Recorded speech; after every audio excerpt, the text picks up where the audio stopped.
Hello everyone, this is Professor Robert Solis and welcome to this video lesson. So in this particular lab we're going to continue working with KMaps, that is Carnot maps, to reduce the circuit. So you see the circuit over here. It's a combination of what we have. We have an AND gate, we have an OR gate, we have a NAND gate, we have a NOR gate, and then finally everything is going into an OR gate. And then we generate the output as a result of three input signals, A, B, and C. All right, so the first thing that we're going to do is to generate the truth table. And so what you'll do first is you'll write down A, B, C, and also the output. And you'll start counting in binary. So over here you'll see that I start off with 0, 0, 0, then 0, 0, 1, then 0, 1, 0, then 0, 1, 1, so forth and so on. So I'm counting in binary from 0 to 7. And then I'm going to discover what the output is based on each of those different inputs. So first, I'll apply 0, 0, 0 to the input. So I'll put a 0 over here, I'll put a 0 over here, and a 0 over here, and then we'll figure what that is. So say, for example, if I have, let me see if I can go ahead and write this down here. So if I put a 0 over here, now a 0 over here means there's going to be a 0 over here, and that means there's going to be a 0 over here. Sorry for my bad writing here.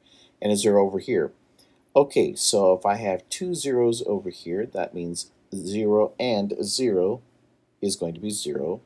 0 or 0 is going to be 0. Well, that 0 propagates to over here. This 0 propagates to over here. And as you can see here, we go down the line. That goes over here. And this goes over here. Well, 0 and 0 is 0, but that's being knotted at the very end, so 0 knotted is 1, or false knotted is true. And then we have over here, we have 0 or 0, that's 0, but then it's knotted, so that means that we have 1. Okay, so 1 or 1 is 1. And that's why you see over here that the output is 1. So I had to go through each of those different steps, applying the 0 through, or the 1s through the various logic gates until I figured out what the answer is in terms of the output. So you're going to do the same thing over here by applying now 0, 0, 1. And then you're going to apply 0, 1, 0. And then you're going to apply 0, 1, 1, so forth and so on over here at the input. And then you're going to verify that these are the correct output values. Now, once you've done that, then you can generate the min terms. That's what they call these guys over here. They call them min terms. And the way that it works out is like this. For example, this 0 is being applied to the signal A. This 0 is being applied to the signal B. This 0 is being applied to the signal C. So the 0 means the not of. So this would be the not of A right there. This would be the not of B right there. This would be the not of C right there. So we write down A naught, B naught, C naught. So electrical engineers like to say the not of something looks like that. A logician would say something like this, right? This is what logicians and mathematicians do. They put the tilde. And then a computer scientist would put the exclamation mark, right? Typically that means the not of. So what we're going to do is we're going to use the electrical engineer's notation, which is going to be A naught, or A naught, B naught, C naught, and that is the min term for what happens when you have A is 0, B is 0, and C is 0. Now, why do I even write this down over here? Because the output is true. If the output is 1, we want to then consider what the min terms are. Notice for 0, I didn't write a min term. Notice for the 0 output, I did not write a min term. So you only write the min term if the output is 1. Let's do one more. For example, this row right here. So I have the not of 0, B, the not of C. As you can see, I said the not of 0, sorry. The not of A, B, the not of C. See, the not of A, B, the not of C. For the 0 output, we don't care about what the minterms are because they're not going to be applied towards the circuit. You only take a look at the output that has true, and then you find out what those minterms are. Once you've found out what those minterms are, then you take each one of these and you OR them together. So notice over here how I have A naught, B naught, C naught. That's over here. Then I have A naught, B naught, C. That's over here. And so forth and so on. See, 1, 2, 3, 4, 5, 6. 1, 2, 3, 4, 5, 6. Right? So this right here, this expression or this equation is really what this circuit actually looks like. Right? So I can be given this and develop the circuit, or I can be given the circuit, develop the truth table, and then find out what the min terms are. So I can go either way. And now that I have this circuit and I know what the output looks like in terms of the truth table, I can now use the KMap approach or the Carnot map approach to reduce this circuit. Is there a way that I can take all of this and reduce it to something that requires a lot less logic gates? So notice what ends up happening. We write the Carnot map like this. So notice how I have A and B over here, and I have signal C. Now, if I did have a D, then I would put the D right there, right? But there's only 3 signals, as you can see over here, A, B, and C. All right. Notice when I do this, I don't count in binary exactly. 0, 0, 0, 1, 1, 0, and then I go up to 1, 1. So you see how that it kind of curls up here.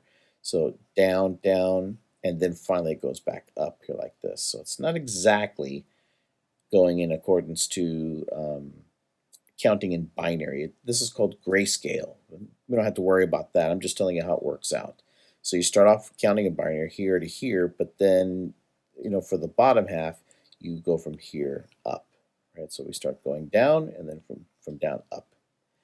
Well, the next thing to do then is to consider the signal for C, which is this over here. We got the 0 and we got the 1 over here. And what I'll do is I'll just say, okay, well, let's take a look at this guy over here. So this was true, and how did I get that? When all of the inputs are 0. So for 0, 0, and 0, the output is 1. All right, how about this one over here? Well, the output is 1, so I got to consider the input of 0, 0, 1. Okay, so for 0, 0, 1, the output is 1. And we've got to consider this guy. 0, 1, 0, the output is 1. So 0, 1, 0, okay? 0, 1, 0, the output is 1. So I put a 1 right there. Right, this whole thing is empty. You're filling it in with 1s and 0s based on what the truth table has. How about this one? 0, 1, 1 is an output of 0. Okay, so 0, 1, 1, 0, 1, 1 is an output of 0. And let's see, how about this guy over here? 1, 0, 0 has an output of 1. So 1, 0, 0 has an output of 1. And so forth and so on, right? So you take this truth table and you use that to populate the Carnot map. Once you've populated the Carnot map, your goal is to group things in groups of, well, the biggest group that you could possibly get here would be a group of 8. That group of 8 would look like this. If all these were 1s, you could grab that entire group. The next group would be half of that, so there would be 8 divided by 2 is 4. So maybe you could do something like this. You can grab this group, or you can grab this group, or you can grab this group. They've all got to be 1s. And so then the next group would be 2, and then finally the next and last group, of course, would be 1, right? So we're trying to grab 8. Well, I can't grab 8 because not all of these are true. I've got 2 values over here that are 0, so I can't do that. Is there another way that I could grab? Well, the next group to consider would be a group of 4. Ah, look at this. I can grab this group of 4 right here. Perfect. Now, that would leave just this guy, and I don't want to just simply grab those individually. So is there any way that I could grab those, and would they be part of a group?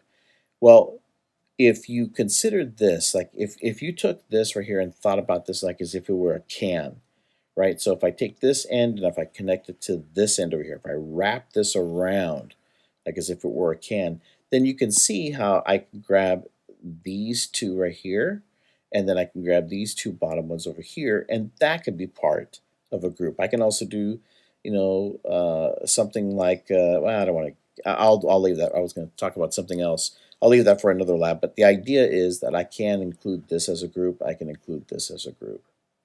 All right, so you see that the green selected ones, I can now label, okay, A, B, and C, and what I do is I just say, okay, for this group, what are those values that are part of that particular group? Well, one of them is 0, 0, 0, and so there it is, 0, 0, 0. And then what's another one? But let's take a look at this guy right here. That would be 0, 1, 0. So that's 0, 1, 0. How about this guy over here? That's 1, 1, 0. There we go. And then finally we have 1, 0, 0. So 1, 0, 0. So I write down, as you can see over here, all of the different values that make up that group, all the inputs that make up that group. And then I look down the column and I say, is there any change? Yep, we went from 0 to 1. Is there any change? Yep, we went from 0 to 1, 1, 0. Okay, there's change. Is there any change? Nope, they are all 0. Perfect. You're looking for the column that does not have any change. They're either all zeros or they're all 1. In this case, they're all 0. So what I end up doing is I say, okay, let me identify this particular column, and it looks like that's for column C. Now, because they are all 0, that indicates the not of. So this would be the not of C, and that's what I placed down over here. All right, let's now take a look at the red group. So for the red group, it looks like for this number here, how was I able to generate the 1 as a result of 0, 0, 0? So there it is, 0, 0, 0. How about this one over here? That's from 0, 0, 1. Okay, there it is, 0, 0, 1. How about this one over here? That's generated as a result of the input being 1, 0, 0, 1, 0, 0. And then finally, this one is being generated from 1, 0, 1. So that's what I have, 1, 0, 1. All right, so now that I have my columns, I can look down and say, are there any changes over here? Yep, we went from 0 to 1. There's a change. Are there any changes over here for column C? Yep, we went from 0 to 1 to 0 to 1. How about over here? Ah, perfect. Look at that. We've identified, that looks like a not, but I just meant to say, like I'm using an arrow to point up here, that there's nothing that changes here in column B. They all stay 0. Now that 0 indicates the not of B, and so that's what I put down over here. So once I find out what the terms are for each group, then I'm going to OR them. I'm going to OR them. So this right here is indicating the separate min terms. This indicates that this is B naught or C naught. Right? That's what the reduced circuit is. Then in terms of what that reduced circuit looks like, well, okay, so I have a B naught. That's an inverter. I have a C naught. That's an inverter. Both of those are being ORed together, as you can see over here, and that's the OR gate. So the B is fed to an inverter that becomes B naught. The C is fed through an inverter that becomes C naught, and then they are both inverted. And so now guess what has happened?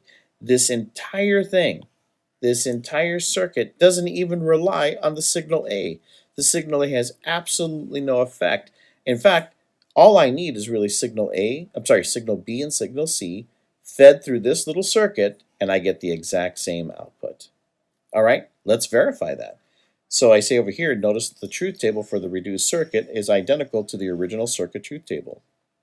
So what is the truth table? I'm saying that if BC is either 0, 0, 0, 1, 1, 0, that the output is true. The only time that BC is false is when both the input are 1, or true and true, and then the output is 0. Well, if you look at the original circuit over here, the only time that the output is 0 is when B and C are true. The only time that the output is 0 is when B and C are true. So notice that A has absolutely no effect. In fact, I could just simply take this out because it has absolutely no effect. Now, that was part of our circuit, but in terms of the reduction, I was able to discover, hey, wait a minute, I don't even need that.